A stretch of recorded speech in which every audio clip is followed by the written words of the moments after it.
Thank you. Thanks for the tambourine playing.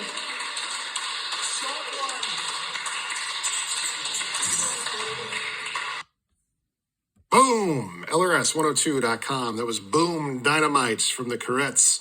My name is Rocko Jerome. The name of the show is The Deep Dive. Thank you for tuning in on this afternoon. I'm joined in the studio by Ethan Heyre. That's right. Big time, baby. One of the biggest top stars over at Grindhouse Pro Wrestling.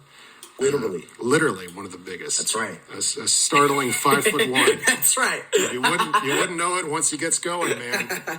What's it like for you, man, in your day-to-day life? I bet you people that don't know you at first, they're surprised to hear that you're a professional wrestler. Yeah. And especially, it's kind of funny, like, in wrestling, you don't really think so much about, like, the day-to-day life of what, the performers that you're seeing is like.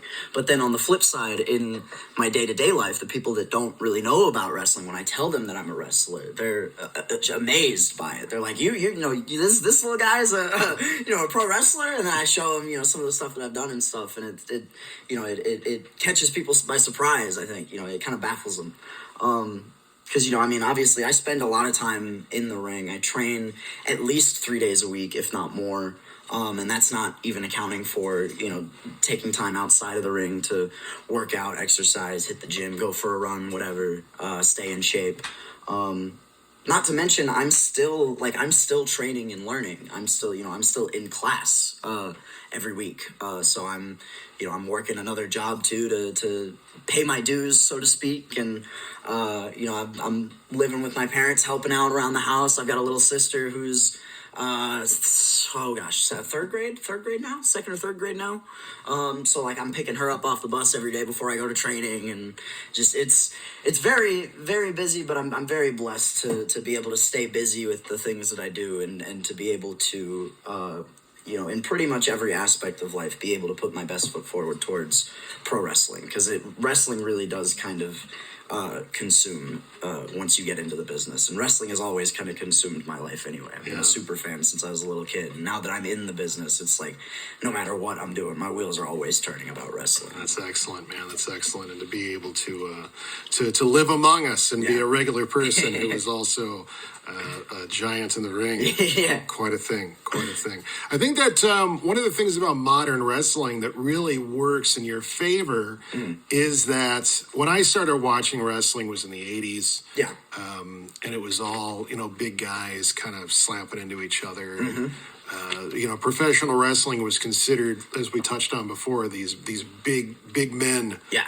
Big slabs of meat. Yeah. Kind of running into each other. And then as we got into the 2000s, when I sort of paid attention to wrestling in a different way, the top stars obviously were The Rock, Stone Cold Steve Austin, Goldberg, and Hogan. Yeah. Somehow, miraculously for him, NWO. And none of those guys could really do any leaps or jumps or any of that sort of thing. Or they could earlier in their career and weren't by the time they were in the prime show. And then the guys who were sort of the aerial guys, like you mentioned, like Rey Mysterio and the Hardy Boys, Rob Van Dam, those types of guys, would maybe be the top stars, like in RVD's case, like in an ECW, sort of a side promotion. Right. Or a smaller promotion, maybe I should say.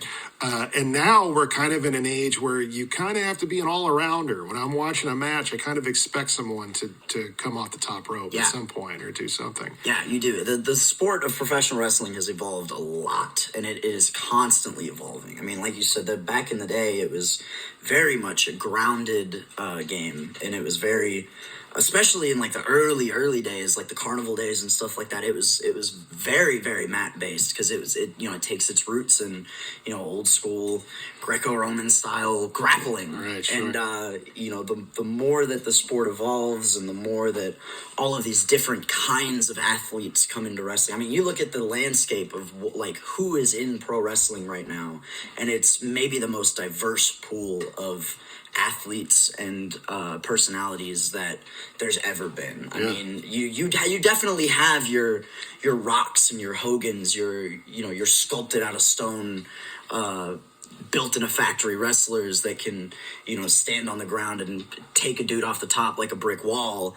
But you've also got a lot of guys that aren't that, and that you have to come up with ways to compensate for that. You have to come up with new ways to get a leg up in wrestling, and that's something I've had to do since I started. For being my stature and my size, and being up against some of the people that I've had to go up against, is I've definitely had to come up with some creative ways to cut my opponents down a notch. And there's so many people in wrestling. There's so many minds in wrestling right now, and there's so much out there that just the creativity and the passion, the drive to innovate and to be better and to make the sport better. Like, everybody wants to be the best, and everybody's trying to come up with new ways to do that.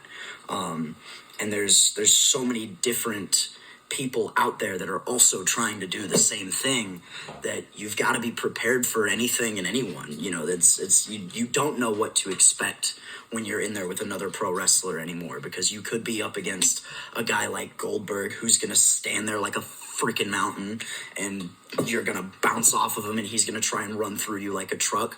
Or you could be in there with a guy like Ricochet, who's just going to bounce around you and make your head dizzy and blow you up and make you tired and, fly around like a superhero. There's so many things in wrestling. A literal superhero. Ricochet, to me, is one of the most impressive wrestlers of all time. Dude. I mean, things that guy does are just like, well, how did he even, Right. I think probably my favorite period of professional wrestling in this century, and maybe a contender forever, depending on what mood I'm in, was the period when him and 5 other guys were the top NXT guys. Yeah. Because you could just plug them in. Yeah. Like Johnny Gargano versus Tommaso Ciampa versus Adam Cole versus Ricochet. Like, just amazing the way that they could work those different angles. But when Ricochet had the bit when he was facing off against a guy who we don't talk about anymore, but he actually leapt out of the ring and did a flip and landed like Superman. Yeah. A foot away from the guy. Oh, yeah. Like, that's incredible. Incredible. Yeah. And then he did it again with Logan Paul recently, too, at the SummerSlam. And, the look on Logan's face just says it all, man. Because Logan's a guy that just came into the business. He's still kind of learning the ropes and whatever. Yeah. And you could just see on his face when Ricochet clears that top rope, like, oh, this is a pro wrestler.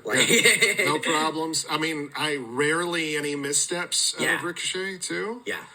And you can go back in his career, and you can see how he's just always been that guy, too. Oh, yeah. It's astounding. Well, Ethan Heyre, we wish him well, and we look forward to seeing where his career will go. I predict big things for you, young man. Oh, I predict there's only one place my career can go from here, baby. And you should already know where that is. It's higher. Very good. Ethan Heyre, part of the Grindhouse Pro Wrestling troupe. A stable of stars, you might say. The last Sunday of every month at the arena over across the bridge in Clarksville. Ethan, thanks so much for joining me. Thank you. Absolutely, man.